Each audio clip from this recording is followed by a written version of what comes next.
Top quality और consistent performance के लिए सिर्फ सिल्वर पंप नाम याद रखना। ನೀವು ಮದುವೆಗೆ ಹೋಗಿ ನವದಂಪತಿಗೆ ಹರಸಿ ಮುಯಿ ಹಾಕಿ ಹೊಟ್ಟೆ ತುಂಬಾ ಊಟ ಮಾಡ್ಕೊಂಡು ಬರ್ತೀರಾ. ಆದ್ರೆ ಇನ್ಮೇಲೆ ನೀವು ಹೋಗುವಂತ ಮದುವೆಯಲ್ಲಿ ವಧುವರರು ಅಪ್ರಾಪ್ತರ ಇಲ್ವಾ ಅನ್ನೋದನ್ನ ಖಚಿತಪಡಿಸಿಕೊಳ್ಳಿ. ಇಲ್ಲದಿದ್ರೆ ರಾಯಚೂರಿನ ತಾತಪ್ಪನ ಮದುವೆಗೆ ಹೋದವರ ಗತಿಯೇ ನಿಮಗೂ ಆಗುತ್ತೆ. ಪತಿಯನ್ನ ನದಿಗೆ ತಳ್ಳಿದ ಪ್ರಕರಣಕ್ಕೆ ಮತ್ತೊಂದು ತಿರುವು. ಬಾಲ್ಯ ವಿವಾಹಕ್ಕೆ ಹೋದವರಿಗೂ ಕಾನೂನು ಸಂಕಷ್ಟ. ಕೃಷ್ಣಾ ನದಿಗೆ ತಳ್ಳಿ ಪತಿ ಕೊಲೆಗೆ ಯತ್ನಿಸಿದ್ದ ಕೇಸ್ ತನಿಖಾ ಹಂತದಲ್ಲಿದೆ.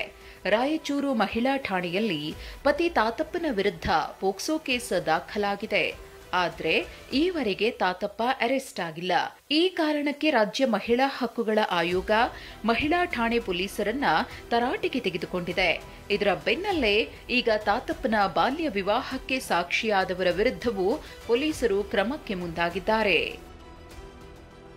ತಾತಪ್ಪನ ಪ್ರಕರಣಕ್ಕೆ ಸಂಬಂಧಪಟ್ಟಂತೆ ಬಾಲ್ಯ ನಿಷೇಧ ಕಾಯ್ದೆ ಸೆಕ್ಷನ್ 9 ಮತ್ತು 6 ಮಾತ್ರ ಹಾಕಿದ್ದಾರೆ. ಹೀಗಾಗಿ ಕಲ್ಯಾಣ ಮಂಟಪದಲ್ಲಿ ನಡೆದಿದೆ ಮದುವೆ ಅಂತಕ್ಕಂಥದ್ದು ಅವರು ರಾಜ್ಯ ಸಂಧಾನದಲ್ಲಿ ಬಾಂಡ್ನಲ್ಲಿ ಬರೆದಂಥ ಒಂದು ಕಲ್ಯಾಣ ಮಂಟಪ ಹೆಸರು ಸಹಿತ ಅದರಲ್ಲಿದೆ.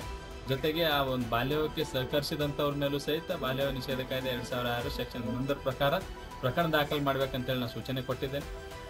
ಪ್ರಕರಣ ಸಂಬಂಧ ಜಿಲ್ಲಾ ಮಕ್ಕಳ ರಕ್ಷಣಾ ಅಧಿಕಾರಿಗಳು ಮಹಿಳಾ ಠಾಣೆ ಪೊಲೀಸರಿಗೆ ಪತ್ರ ಬರೆದಿದ್ದಾರೆ. ಬಾಲ್ಯ ವಿವಾಹಕ್ಕೆ ಸಹಕರಿಸಿದವರ ವಿರುದ್ಧ ಕ್ರಮಕ್ಕೆ ಸೂಚಿಸಿದ್ದಾರೆ. ಈ ಮೂಲಕ ಯಾರಿಗೆ ಸಂಕಷ್ಟ ತಟ್ಟಲಿದೆ ಅಂತ ನೋಡಿದ್ರೆ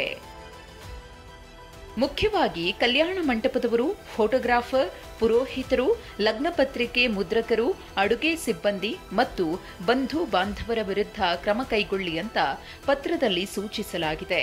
ಬಾಲ್ಯ ವಿವಾಹ ನಿಷೇಧ ಕಾಯ್ದೆ 2006 ಕಲಂ 11 ಅಡಿ ಮತ್ತು ಬಾಲ ನ್ಯಾಯ ಕಾಯ್ದೆ 2015 ಕಲಂ 75 ಅನ್ವಯ ಕೂಡ ಪೊಲೀಸರು ಕ್ರಮ ವಹಿಸಿಲ್ಲ ಅಂತ ಪತ್ರದಲ್ಲಿ ಉಲ್ಲೇಖಿಸಿದ್ದಾರೆ.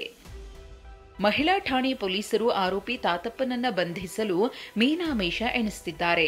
ಆರೋಪಿ ಬಂಧಿಸದಿದ್ರೆ ಹಿರಿಯ ಅಧಿಕಾರಿಗಳಿಗೆ ಪತ್ರ ಬರೆಯುವುದಾಗಿ ಆಯೋಗ ಎಚ್ಚರಿಸಿದೆ.